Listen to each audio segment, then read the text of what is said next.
Okay, guys, let's talk about schedules of reinforcement. Okay, so we already know what a reinforcement is. A reinforcement is basically, giving a child a preferred item after they've completed an activity to strengthen that behavior. Okay, so now we're going to talk about like the schedules of reinforcement. There are two types of schedules of reinforcement. There's continuous and there's intermittent. Okay, so continuous means that you're reinforcing the child like immediately. Okay, so immediately, like, and usually like every after like one response. Okay, so and this is used for teaching new skills. Okay, so for continuous reinforcement, there's something we call fixed ratio. So the reinforcement has to be on a fixed ratio. Okay, so for instance, let's say you're teaching a child how to, like, could be any acquisition at all. Let's say you're doing some receptive teaching and the child gets maybe makes like a correct response for one,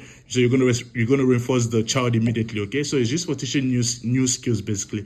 Then intermittent is used for strengthening skills. Okay, so like, or strengthening behaviors. Okay, so intermittent is more like a little bit more advanced, so it's not you're not reinforcing the child like every time. So like you're kind of like, taking intervals, and like, it has to be like so it has to be like a specific time limit. Okay, so I'll give you an example. Okay, so I talked about continuous is like, every time FR1. So intermittent can be variable, so it varies, right? You're not reinforcing the child every time. Okay, so there's variable ratio. So variable ratio means that you're reinforcing the child, like, say he's on a variable ratio 2, so you're reinforcing the child if the child gets at least so within at least like two times, like if the child gets the response at least 2 times. Okay, so that would be variable ratio. Okay, and I'm still going to put like a video representation of this. Okay, so I'm just giving like a basic example of how it looks like. Okay, so the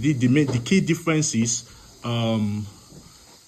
continuous reinforcement is for teaching new skills, while intermittent is for teaching for strengthening behaviors or skills. Okay, so they are different. Okay, and remember, our continuous is like usually after every response. So FR1, so fixed ratio 1, so every response, while intermittent is kind of like variable, it varies. Okay, so it could be like VRO3, so variable ratio 3, at least within 3 responses. So if the child gets the first response, you can reinforce the child, maybe, so the child doesn't know when the reinforcement is coming basically. So that's the key difference. Okay, so it can be VRO1 2 or VRO3. So let's say it's VRO3, so like if the child gets the response after 2 times, you can reinforce the child. If the child gets the response even 1 time, you can reinforce the child. If the child gets the response on the 3rd time, you can reinforce the child. So it varies. Okay, so that's the difference there. Okay, so I'm gonna still put like a pictorial representation of how this looks like. Okay, guys, and I hope you're having a good day, and yeah, I'll talk soon. Okay.